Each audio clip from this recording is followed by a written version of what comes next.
আসসালামু আলাইকুম রহমতুল্লাহি অবরকাতুহু। সম্মানিত দর্শক, ঢাকা বিশ্ববিদ্যালয়ের আইন বিভাগের অধ্যাপক ডক্টর আসিফ নজরুল অনেক দিন থেকেই বাংলাদেশে আলোচিত এবং অনেকগুলো গুণে গুণান্বিত, এবং তিনি এই সময়টিতে ডক্টর মোহাম্মদ ইউনূসের যে সরকার, এই সরকারের সবচেয়ে গুরুত্বপূর্ণ ব্যক্তি। তাকে ছাত্ররা মান্য করেন। ডক্টর ইউনূস তাকে যথেষ্ট সমীহ করেন এবং না করার কোনো কারণ নেই। এবং সেনাবাহিনীর যারা কর্তা ব্যক্তি, তারাও তাকে যথেষ্ট গুরুত্ব দেন। এবং তার হাতে যে মন্ত্রণালয়টি রয়েছে, এই মন্ত্রণালয়টি যে কোনো একটি সরকারকে ডুবানোর জন্য অথবা যে কোনো একটি সরকারকে উঠানোর জন্য মানে সবচেয়ে নিয়ামক হিসেবে কাজ করে, এবং সেই মন্ত্রণালয়টি তার হাতে আছে এবং এর বাইরে তার একাধিক দায়িত্ব। তিনি একজন ইনফ্লুয়েন্সার হিসেবে সমাজে প্রভাব বিস্তার করতে পারেন, এরকম তার একটা ব্যক্তিত্বময়তা রয়েছে। তো এই জনাব আসিফ নজরুল, তিনি যে মুহূর্তে উপদেষ্টা হিসেবে ক্ষমতায় বসেছেন, সঙ্গত কারণেই এই ক্ষমতার চেয়ারটা এত খারাপ যে তার অনেক শত্রু দাঁড়িয়ে গেছে, যাদের সঙ্গে হয়তো তার কখনো কোনো পরিচয় হয়নি, কথাও হয়নি, কিংবা ভবিষ্যতে যাদের সঙ্গে তার কোনো স্বার্থ সংশ্লিষ্ট বিষয়াদি হওয়ার সম্ভাবনা নেই, এই মানুষগুলো তার পিছনে লেগে গিয়েছে। এবং সামাজিক মাধ্যম যদি খোলা হয়, তাহলে তার ব্যক্তিগত জীবন, তার কর্মজীবন, তার শৈশব, তার নীতি নৈতিকতা, কথাবার্তা নিয়ে এমন সব নেতিবাচক কথা হচ্ছে, ইতিবাচক কিছুই হচ্ছে না।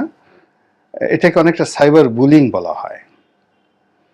এবং এটা যদি অব্যাহত থাকে, তাহলে তার জন্য আসলে এই পদে থেকে কোনো কাজ করাটাই সম্ভব হবে না। তিনি মানসিকভাবে ভেঙে পড়বেন, তার পরিবারে রীতিমতো কান্নার রোল পড়ে যাবে, এবং আশেপাশে যারা লোকজন রয়েছে তারা এখন যেভাবে তাকে সম্মান করছেন, সেই ডক্টর ইউনূস বলেন, সেনাপ্রধান বলেন, ছাত্ররা বলেন, এই সম্মানের জায়গাটি বুমেরাং হয়ে পড়বে। এখন এই বিষয়টি তিনি কিভাবে সামাল দেবেন, এই কথা বলার স্পর্ধা আমার নেই। এর কারণ হলো তিনি আমার ডিপার্টমেন্টের বড় ভাই, এবং আমার মাস্টার্সটা যেহেতু নির্ধারিত সময়ের পরে হয়েছে, অনেক পরে হয়েছে, এর ফলে কি হলো, আমি যে বছর মাস্টার্স করলাম ঠিক সেই সময়টাতে তিনি একেবারে নতুন হিসেবে ঢুকলেন। আমি তার ক্লাসে যাইনি কখনো, কিন্তু আমার সাথে যারা MA পাস করেছেন, LLM করেছেন ঢাকা বিশ্ববিদ্যালয় থেকে, তিনি তাদের শিক্ষক, সেই অর্থে আমারও শিক্ষক। আর যদি বয়স বা একাডেমিক চিন্তা করেন, অন্য চিন্তা করেন, তাহলে আমাদের বয়সের পার্থক্য 2 বছরের মতো হবে আর কি। কিন্তু আমি যখন সংসদ সদস্য হয়ে গিয়েছি, তারপরে বিভিন্ন টক শোতে তার সঙ্গে আমার দেখা সাক্ষাৎ, সভা সমিতিতে দেখা সাক্ষাৎ, এটার মধ্যে এক ধরনের স্নেহ ভালোবাসা ছিল। উনি আমাকে সবসময় আসেন বসেন করে কথা বলতেন, যদিও আমি যেহেতু মাস্টার্সে তার ব্যাচে ছিলাম, আমাকে তুমি করে বলার তার যথেষ্ট সুযোগ ছিল এবং তিনি বলতে পারতেন, কিন্তু সেটা না করে তিনি আমার সঙ্গে একটা ফর্মাল সম্পর্ক রক্ষা করেছেন। রনি বলেছেন, আপনি আপনি করে কথা বলেছেন এবং আমাকে সম্মান করেছেন এবং এখনো হয়তো করেন। তো এর কারণে তার প্রতি আমার একটা সবসময় দোয়া, আশীর্বাদ, শুভাশিস এটা থাকে। কিন্তু কখনোই অন্য সবার মতো তার সঙ্গে আমার ঠিক ব্যক্তিগত এবং পারিবারিক সম্পর্ক হয়নি। তার অনেক বন্ধুদের সঙ্গে আমার পারিবারিক সম্পর্ক রয়েছে, তিনি যাদেরকে স্নেহ করেন তাদের সঙ্গে সম্পর্ক রয়েছে, কিন্তু ডক্টর আসিফ নজরুলের সঙ্গে আমার সম্পর্কটা ফর্মাল, একেবারে ফর্মাল। আমি তার একজন শুভার্থী, তিনিও হয়তো আমার একজন শুভার্থী, এবং যখনই আমাদের দেখা সাক্ষাৎ হয়েছে আমরা অনেক কথা বলেছি দেশ নিয়ে, জাতি নিয়ে, কিন্তু এই কথা দেশ এবং জাতির বাইরে ব্যক্তিগত পর্যায়ে যায়নি, যদিও যেতে পারতে। এর কারণ হলো আমরা তো একই ডিপার্টমেন্টের। তিনি এখন শিক্ষক, আমি ছাত্র ছিলাম, আবার তিনি যখন ছাত্র ছিলেন তখনও ছাত্র ছিলাম। এর বাইরে একটা সময় তিনি যাকে বলা হয় তরুণ সাংবাদিকতার পথিকৃত ছিলেন। তিনি যখন সবচেয়ে জনপ্রিয় পত্রিকা বাংলাদেশের, এবং বিচিত্রায় চাকরি করাটা ইত্তেফাকের চাকরির চাইতেও ক্ষেত্র বিশেষের মানে যাকে বলে গুরুত্ব বহন করত। এবং তখন শাহাদাত চৌধুরী, কাজী জাওয়াত, শাহরিয়ার কবির, ওনাদের মতো বিখ্যাত লোক বাংলাদেশের সেই সাপ্তাহিক বিচিত্রায় চাকরি করতেন। এবং এই যে তিনজন লোক, শাহাদাত চৌধুরী, কাজী জাওয়াত চিফ রিপোর্টার এবং নির্বাহী সম্পাদক ছিলেন যাকে বলা হয় শাহরিয়ার কবির, এই পর্যায়ের সাংবাদিক ইনকিলাব বা ইত্তেফাক বা অবজারভারও তখন ছিলেন না। এবং শাহাদাত চৌধুরী, আপনারা যারা তাকে না জানেন, না দেখছেন, কল্পনাই করতে পারবেন না প্রেসিডেন্ট এরশাদকে তিনি একটা খড়কুটোর মতো মনে করতেন। এই তার সাহস ছিল, শক্তি ছিল। শাহাদাত চৌধুরী এরকম জন্ম নেবে না স্বাধীন বাংলাদেশে আর কেউ। তো এই কথা বললাম এই কারণে যে আসিফ নজরুল সাহেব শাহাদাত চৌধুরীর অধীনে চাকরি করেছেন। আমি কিছুদিন বাংলাদেশের আরেক কিংবদন্তি এস এম আলী, তার অধীনে কিছুদিন কাজ করার আমার সুযোগ হয়েছে ডেইলি স্টারে। তখনও ডেইলি স্টার বের হয় নাই, দামি কপি বের হচ্ছে। ওই অল্প 15 দিন বা 1 মাস আমি সেখানে তখন প্রশিক্ষণ দিচ্ছিল সবাইকে, আমি ওই গ্রুপের মধ্যে ছিলাম একজন। তো আমি এই কারণে, তিনি হয়তো আমার নামও জানতেন না, চিনতেন না, কিন্তু আমি দূর থেকে দেখেছি। ওটাই আমার জীবনের একটা গর্ব যে আমি এস এম আলীর অধীনে একটা অক্ষর শেখার সুযোগ পেয়েছি। তো তদ্রূপ শাহাদাত চৌধুরীর অধীনে কাজ করা যে কোনো মানুষের জন্যই একটা গৌরবের বিষয়, পাথেয়। এবং এটা উনিও বলবেন, মানে আমার বিশ্বাস যে যদি তাকে জিজ্ঞাসা করা হয় তার জীবনের সবচেয়ে বড় শিক্ষককে, তিনি ঢাকা বিশ্ববিদ্যালয়ের কোনো শিক্ষককে বলবেন না, শাহাদাত চৌধুরীকে তার শিক্ষক বলবেন। তো ওখানে তিনি অনেক কিছু করেছেন।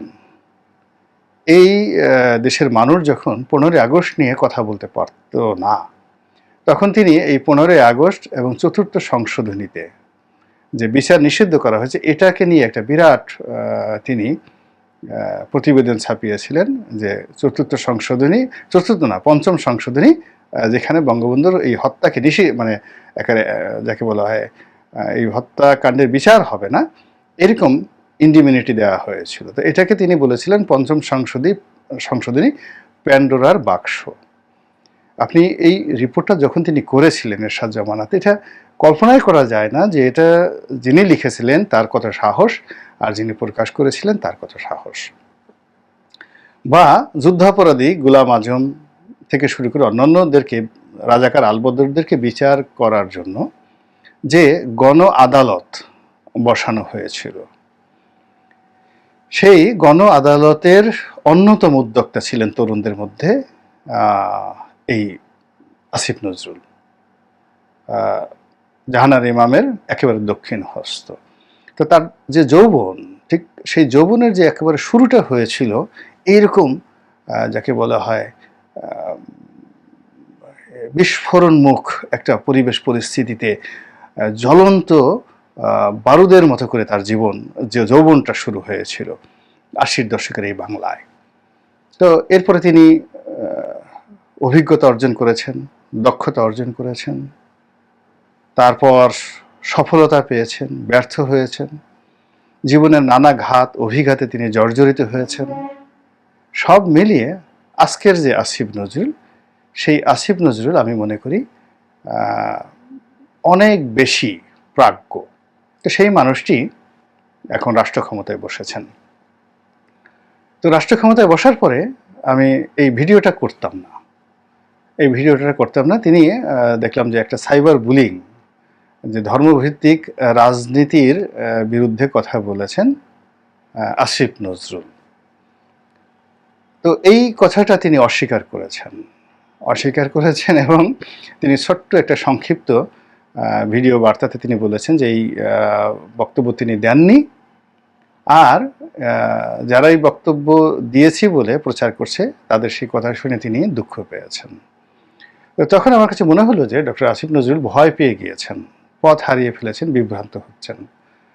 তার এই কথাটা যদি তিনি বলতেন যে আমি বলিনি এই কথাটা, কিন্তু আমি বিশ্বাস করি যে ধর্মভিত্তিক কোনো রাজনীতি হতে পারে না, ধর্মভিত্তিক কোনো দল হতে পারে না, এতে তার ক্ষতি হতো না।